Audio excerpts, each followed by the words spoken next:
They told me I spent too much time talking to myself. That's what my family said, over and over. They thought it was funny at first, then they thought it was embarrassing, and eventually they said it like it was proof I was broken. But the truth was, I wasn't talking to myself. I was writing. I was building something no one else could see. And when the day came, that thing they ignored, my book, sold 4 million copies. When they asked for a signed copy, I mailed them a blank page. It sounds cold when I say it like that, but you have to understand where it started. My name is Ethan Cole, and when I was 29, my life looked like nothing worth remembering. I worked a dull job stocking shelves at a department store. I came home exhausted, sometimes with my feet bleeding through my socks. And yet, every night, no matter how tired I was, I sat down at an old, beat-up laptop and poured everything I had into words. It was the only part of my life that felt alive, but to my family it looked pathetic. At dinner, my mother, Elaine, never failed to remind me that I was wasting my time. "You can't sit in that room all night mumbling," she said once, her fork tapping the edge of her plate like a gavel. "It's strange, Ethan. People are starting to notice. What are you even doing in there?" My father, Richard, didn't waste as many words.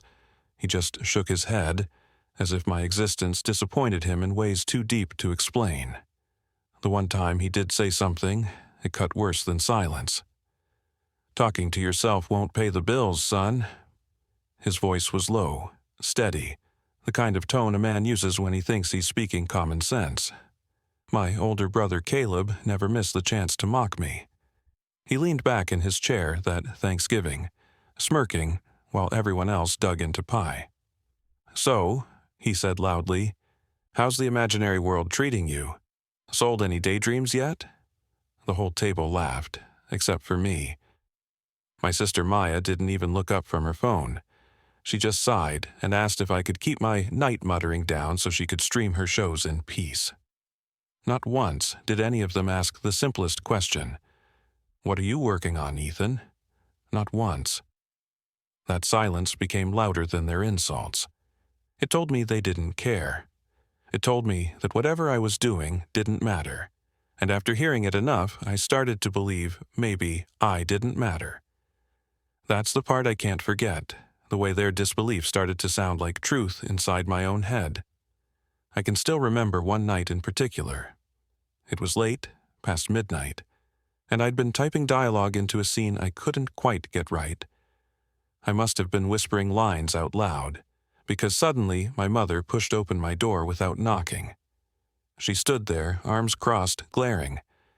"You're scaring your father, Ethan," she snapped. "Do you even realize how crazy you sound?" I wanted to tell her. I wanted to shout, "I'm not crazy. I'm writing. This is my book. This is my chance." But the words stuck in my throat. She closed the door before I could get any of it out, and I sat there staring at the empty screen, feeling smaller than ever. That was my life. Mockery at family dinners, disapproval in the silence of my father's eyes, and the sound of doors shutting before I could explain myself. It would have been easier if I didn't care, if I could shrug it off and laugh with Caleb, or agree with my mother that I was wasting time. But I cared. I cared so much it hurt. And yet, in the middle of that hurt, I made a choice. If they weren't going to listen, if they weren't going to see me, then I would double down. I would keep writing. I would talk to myself louder. I would make every word count. Not because they believed in me, but because I had to believe in myself. Years later, when the book they ignored sold millions of copies, they came back around. They asked for signed editions. They wanted proof they had always believed in me, when they never had. And that's when I sent them a blank page. Not out of spite, out of honesty. Because that's exactly how much support they'd given me. So when I say my family told me I spent too much time talking to myself, you need to understand. What they really meant was, "We don't see you." And my response, years later, was the only answer I could give. You don't get to read what you never cared to ask about. Before the conflict, Before the arguments that drove me deeper into myself, my life looked painfully ordinary. I was 29 years old, living in a one-bedroom apartment that smelled faintly of dust and microwaved dinners, the kind of place where the walls were so thin you could hear the neighbors arguing through them, which made me grateful at least for the hours when they were quiet. I worked at a big department store on the outskirts of town. My job was nothing dramatic, stocking shelves, breaking down boxes, sweeping aisles when nobody else wanted to. Every shift ended the same way. My feet ached, my back hurt, and my paycheck barely stretched far enough to cover rent and groceries. On the outside, I looked like someone who had already given up. A man stuck in a cycle, going nowhere. My family made sure to remind me of it. Whenever I went over for Sunday dinner, my mother, Elaine, would size me up before I even sat down. "You look tired, Ethan. You're still at that store?" she asked one night, shaking her head as if I'd confessed a crime. "You need a real career, not this nonsense. And that writing thing, it's not doing you any favors." I wanted to tell her that writing was the only thing keeping me alive, that the hours I spent pouring my thoughts into a laptop were not wasted. They were the truest hours of my life. But I swallowed those words, just like I always did. My father, Richard, didn't criticize us directly. He was more subtle, almost colder. He'd sit at the head of the table, silent, sipping his coffee. When my mother scolded me, he wouldn't defend me. He wouldn't argue either. He'd just give me this look, one that said more than his words ever could. Disappointment, maybe even pity. I think that silence cut deeper than my mother's words. It was like he didn't believe I was worth the effort of an argument. Caleb, my older brother, was different. He lived for the performance of it. He liked having an audience. He'd lean back in his chair, flashing that smug grin he'd had since high school, and aim his comments at me like darts. "So, Ethan, still scribbling away at that little hobby? You know there's a whole internet full of people who won't read it, right?" Then he'd laugh, and my mother would swat his arm as though he was being too harsh, but even she smiled sometimes at his jokes. Maya, my younger sister, barely spoke to me at all. She was glued to her phone, always scrolling, always half in another world. When she did acknowledge me, it was usually to complain. "You're too loud at night. I don't know what you're even doing, but it keeps me awake. Can you just not?" The truth was, what I was doing was whispering dialogue to myself, testing the sound of conversations before I typed them. It wasn't madness, and it wasn't nonsense. It was craft. It was me trying to breathe life into the pages of a story that had taken root in my chest, but none of them ever asked. None of them ever cared enough to lean in and say, "Ethan, tell me what you're working on." That absence hurt more than their insults. It wasn't just that they mocked me. It was that they acted like my passion didn't even exist, like it wasn't worth acknowledging. So my days became predictable. I'd drag myself through shifts at the store, pretending not to notice the dull ache of being overlooked by the world. I'd come home, heat up leftovers, and sit at my desk in the dim glow of a cheap lamp. The desk was always cluttered. Old notebooks stacked like towers, loose sheets of paper covered in half-finished ideas, coffee cups with rings stained into the wood. That little corner of my apartment, as messy as it was, felt more like home than anywhere else. And there, late at night, I let myself live. I talked to myself because nobody else wanted to hear the words. I whispered lines into the air, testing the rhythm of a scene. I acted out characters in the mirror, watching their pain, their joy, their rage flicker across my own face. When my fingers hit the keyboard, I wasn't a retail worker, I wasn't a disappointment, I wasn't invisible, I was a storyteller. But of course, to the outside world, especially my family, I looked like a man unraveling. A man too old to be chasing dreams. A man wasting his life in front of a screen. And the weight of that judgment seeped into everything. Every time I sat at that desk, I carried their voices with me.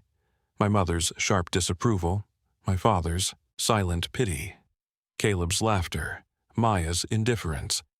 It was all there, crowding the room, trying to drown out the one voice that mattered, my own. I wish I could say I didn't care. I wish I could say I was stronger than their disbelief. But the truth is, their doubt became a part of me. Every word I typed had to fight through it. And that made the nights longer, the writing harder, and the silence inside me heavier. That was the life I lived before anything changed. A world where I worked, I wrote, I dreamed. And I carried the crushing weight of knowing the people closest to me didn't believe in any of it. The conflict didn't come all at once. It built slowly, like water dripping from a leaky faucet, steady and relentless, until the sound was all I could hear. My family's words were never just words. They became the rhythm of my life, pounding at me louder every day. The first crack came on a Tuesday night after a long shift at the store. I had dragged myself home, every muscle in my body screaming for rest. But I sat down at my desk anyway because writing wasn't optional, it was survival. I started typing, whispering dialogue the way I always did when my phone buzzed. A message from Caleb lit up the screen. "Get a real hobby, man. Talking to yourself all night isn't normal. Mom's worried you're losing it." I stared at that message for a long time. He could have asked me what I was working on. He could have asked me if I was okay. Instead, he turned my passion into a joke and called it concern. That night, my words stumbled. I couldn't shake the thought that maybe they were right. Maybe I really was just a man in a room, mumbling to nobody. The pressure didn't stop there. Bills stacked up. Rent was due, my car was falling apart, and I couldn't pick up extra shifts without losing the few precious hours I had to write. My father noticed, of course. One evening, while I was dropping off groceries at their house, he cornered me in the driveway. He leaned against his truck, arms crossed, and asked, "Son, how long are you going to keep this up? You're almost 30. Don't you think it's time to get serious? To settle down? Start thinking about a future?" I wanted to scream, "This is my future. This book is everything." But all that came out was a hollow, "I'm working on it." He shook his head slowly, climbed into the driver's seat, and drove away without another word. That silence followed me home. Then came the dinner that pushed me to the edge. It was Thanksgiving, the table heavy with food and noise. Caleb was in rare form, cracking jokes about everything from politics to football. But when the conversation turned to me, his grin widened. "So, Ethan," he said, raising his glass, "how's the great American novel coming along? Sold to Hollywood yet? Or are you still rehearsing those little conversations with yourself in the mirror?" Laughter erupted around the table. Even my mother smirked, though she tried to hide it behind her napkin. My father didn't laugh, but he didn't stop it either. And Maya, without looking up from her phone, added, "At least he's consistent. He's been at it for years with nothing to show." The words hit harder than I expected. I sat there, staring at the plate in front of me, heat crawling up my neck. Nobody saw the hours I gave. Nobody saw the nights I bled into those pages. To them, I was nothing more than a man too stubborn to quit. I barely touched my food. When I excused myself early, nobody stopped me. Walking out into the cold night, I felt the truth settle like a stone in my chest. They would never believe in me. Not until the world forced them to. That realization was both crushing and clarifying. On one hand, their doubt felt unbearable. On the other, it lit something inside me I couldn't ignore. If they weren't going to believe, then I had to prove them wrong. Not just once, not just a little, but in a way so undeniable that even they couldn't laugh it away. But the weight of doubt wasn't just emotional, it was practical. There were nights when I came home so tired I could barely lift my fingers to the keyboard. Nights when the voice in my head whispered, "Maybe they're right. Maybe this is pointless." The voice sounded a lot like Caleb's laugh, my mother's sigh, my father's silence. Still, I kept writing. Even when my hands shook. Even when my bank account was nearly empty. Even when every voice around me told me to stop. I kept writing because the story wouldn't let me go. That was the conflict. caught between the world that wanted me to quit and the fire inside me that wouldn't let me. I lived every day in that tension. My family's judgment pressed down on me like a weight I couldn't shake, but the words kept pulling me forward, dragging me deeper into a dream that seemed more impossible by the day. It was like standing at the edge of a cliff with two voices in my ear, one saying, "Jump, it's worth it," and the other saying, "Stay where you are, it's safer." And every night I chose to jump, not knowing if I'd fly or break on the rocks below. There comes a moment in every fight where you either surrender or you dig in. For me, that moment came after Thanksgiving night, after I walked out of my parents' house with their laughter still ringing in my ears. I drove home in silence, gripping the steering wheel so tightly my knuckles turned white. When I pulled into the parking lot of my apartment, I sat in the car for almost an hour, staring at the cracked dashboard, asking myself the question that had been circling in my mind for years. Am I wasting my life?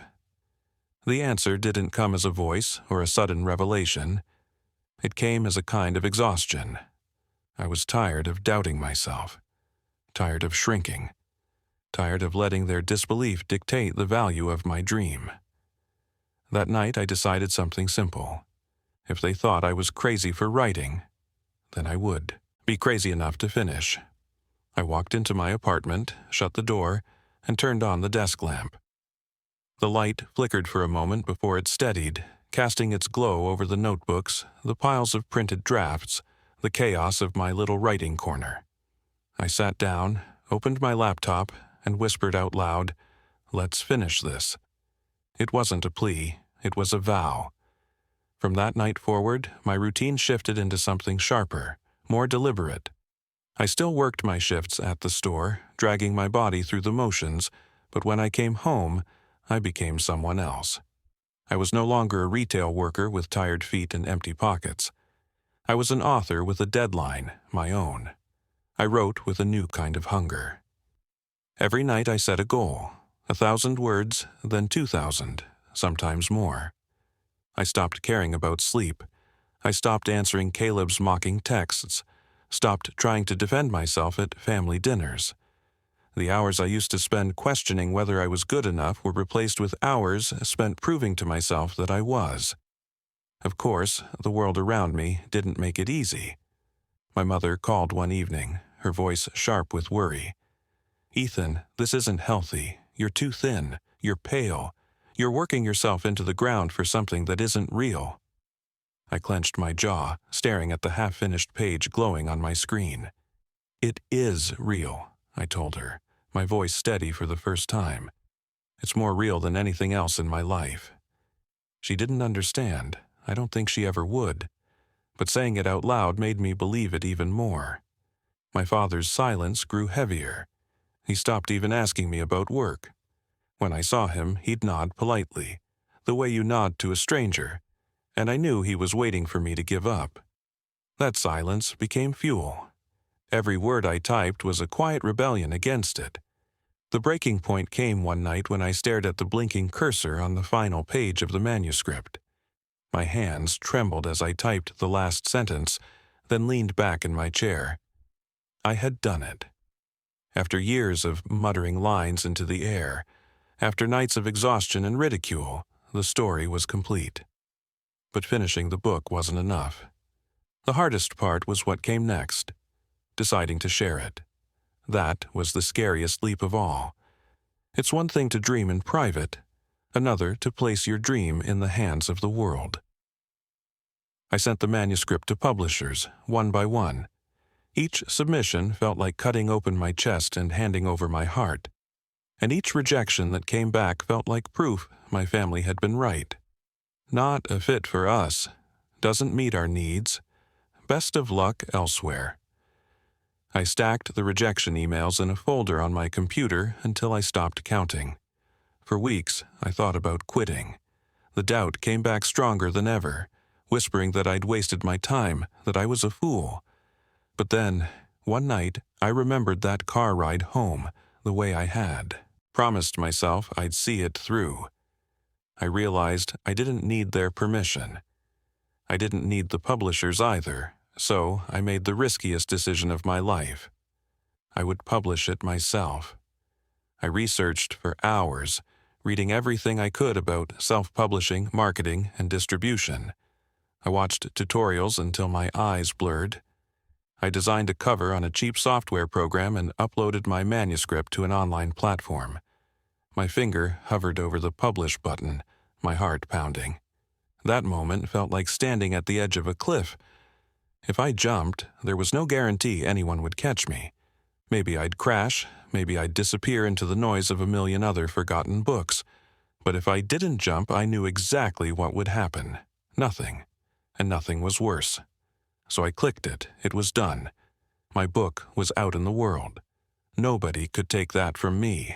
Whether it sold a single copy or none at all, I had crossed the point of no return.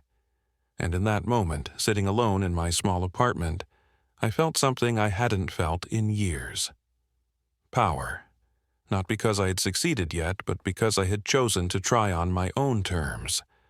That decision, reckless, desperate, but wholly mine, changed everything.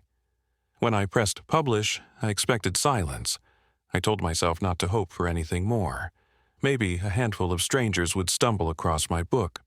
Maybe one or two would even finish it. That was all I let myself dream.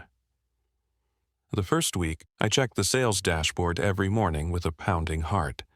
The numbers were small: 3 copies sold, then 8, then 15. Each one felt like a miracle. Someone out there, somewhere in the world, had chosen to read my words. I clung to that. Then one night it happened. I woke up at 3 in the morning to the buzz of my phone. I blinked against the screen, confused, until I saw the notifications piling up. Messages, comments, emails, hundreds of them. People were posting quotes from my book on social media. A book blogger had written a glowing review, calling it raw, haunting, and impossible to put down. Within hours, the post had been shared thousands of times. By the end of that week, my book had sold 10,000 copies. I sat at my desk in stunned silence, staring at the screen as the number refreshed over and over. 10,000. That was more people than had ever said a kind word about my writing in my entire life. 10,000 readers who didn't know me, who had no reason to lie, who believed my words mattered. The momentum didn't stop. Each day the numbers doubled, tripled. Reviewers picked it up. Journalists called it the debut of the year. Then the interviews started, local radio, podcasts, and eventually television. I'd sit there with my hands shaking, speaking into microphones, trying to explain how I'd written a book in the shadows of doubt. And then came the call from New York. A publisher offering a deal I couldn't even wrap my head around. Foreign rights, movie options, things I'd never dared to imagine. The number that mattered most, though, was 4 million. 4 million copies sold. 4 million voices that had chosen to listen when the people closest to me never had. The day I held the first hardcover copy in my hands, I cried. It was heavier than I expected, the cover smooth and cool beneath my fingers. I whispered, "We did it," as if speaking to the younger version of myself who had stayed up whispering dialogue into the night. That book was proof I hadn't been crazy. Proof that the voice I trusted was worth listening to. And then my phone rang. It was Caleb. He didn't start with congratulations. He laughed nervously and said, "So, you really wrote that thing, huh? Look at you, big-time author now.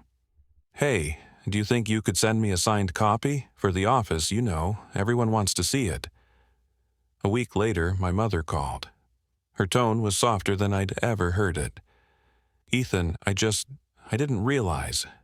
We didn't know it was this serious for you. I'm proud of you, really. Could you send us a signed copy? Your father would love one, too." Even Maya texted, "Okay, wow, didn't expect that from you. Can I get a copy for my bookshelf?" I stared at their messages, one by one. My chest tightened, not with joy, but with something sharper. Where had this pride been when I needed it? Where had this interest been when I was sitting across the dinner table, begging silently for someone to ask what I was working on? I knew then that a signed copy wasn't what they wanted. They wanted proof they'd always believed in me, proof they could display on a shelf and point to when convenient. But they hadn't earned it. So I gave them what they had given me all those years, nothing. I packaged up 3 envelopes, each one neat, professional, with my name printed across the corner. Inside, I slid a single blank page. No words, no signature, just silence in paper form. When I dropped them at the post office, my hands didn't shake. I felt calm. For once, I wasn't the invisible son, the laughingstock brother, the strange sibling muttering in his room. I was an author. I was seen, just not by them. Later, when my mother called asking why the pages were blank, I didn't answer. I didn't need to. They already knew. The blank page said everything I couldn't. When the envelopes reached them, I knew. I didn't have to hear their voices to picture their reactions. My mother probably unfolded the page at the kitchen table, her face tightening with confusion before turning to my father. He would have stared at it in silence, the way he always did, as if weighing whether it was an insult or an explanation. Caleb, I imagine, opened his with a smirk, expecting my signature to prove his jokes hadn't landed, only to find the emptiness staring back at him. And Maya? She likely shrugged, tossed it on her bed, and went back to her phone. The blank page wasn't anger. It wasn't revenge. It was truth. It was the most honest gift I could give. The mirror of what they'd offered me all those years. When I had filled page after page with dreams, they'd handed me nothing in return. Now, they held that nothing in their hands. And for the first time in my life, I didn't feel guilty. In the weeks that followed, my world changed faster than I could keep up with. Interviews stacked on interviews. People stopped me in the grocery store to ask if I was the Ethan Cole. Emails poured in from strangers telling me my book had changed them, that they saw themselves in my characters, that they finally felt less alone because of the words I once whispered to myself in the dark. Every message reminded me of something my family had never understood. Words matter. Stories matter. Even when no one else listens, even when you're the only voice echoing in the room, they matter. And yet, success didn't erase the past. I didn't suddenly forget the nights I sat at my desk wondering if I was crazy. I didn't forget the sting of Caleb's laughter, or the way my father's silence seemed to press down heavier than words ever could. Those memories remained, but they transformed into something different. They became fuel. They became the reason I kept writing, the reason I refused to let doubt win. One evening, months after the book tour ended, I stood in that same apartment, staring at the now empty spot where my battered old laptop had once sat. I had upgraded my tools, upgraded my space, but I left that corner untouched, a quiet monument to where it began. I remembered the loneliness of those nights, the way the cursor blinked like a dare, and I whispered, "Thank you," because without those nights, without the silence, without the disbelief pressing against me, I might never have fought as hard as I did. People often ask me if I regret sending those blank pages, if maybe I should have forgiven, should have handed over my signature with grace, now that I've proven myself. But here's the truth. Forgiveness isn't about pretending the past didn't happen. Forgiveness, at least for me, was about letting go of the need to explain myself to people who never wanted to hear the explanation. The blank page wasn't revenge, it was closure. Because here's the lesson I want you to take. Sometimes the people closest to you will never see you. Sometimes their vision of who you are is too small, too stubborn, or too clouded by their own fears. And if you spend your life waiting for them to believe in you, you'll waste it. You have to believe in yourself first, even when it feels impossible. Especially when it feels impossible. I spent years talking to myself because nobody else would listen. And in the end, that voice, the one they mocked, was the voice that carried me here. So if you've been told your dreams are foolish, if you've been laughed at, ignored, or made to feel invisible, Hear me now. Your story matters. Write it, paint it, build it, speak it. Whatever your voice is, use it. Don't wait for permission. Don't wait for applause. Because one day, those same people who doubted you might come asking for proof, and you'll get to decide what page they're handed. For me, it was blank, and I wouldn't change it. Because that blank page said everything, and that's my story. My family once told me I spent too much time talking to myself. What they never understood was that I wasn't talking to myself. I was fighting to be heard. Every blank page I filled was proof that I believed in something they couldn't see, and in the end, it wasn't their belief that mattered. It was mine. That's the part I want you to remember. The people closest to you might never see your vision.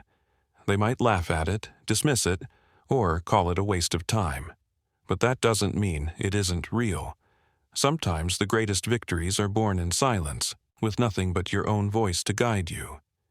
If this story spoke to you, if you've ever felt invisible, doubted, or dismissed, I want you to carry this with you. Your dream matters, even if no one else believes it does.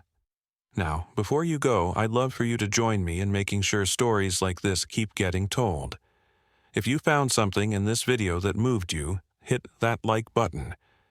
It really helps more people discover the channel. Leave a comment below and tell me, what's the dream you're chasing and who doubted you? I read every one, and your stories matter to me.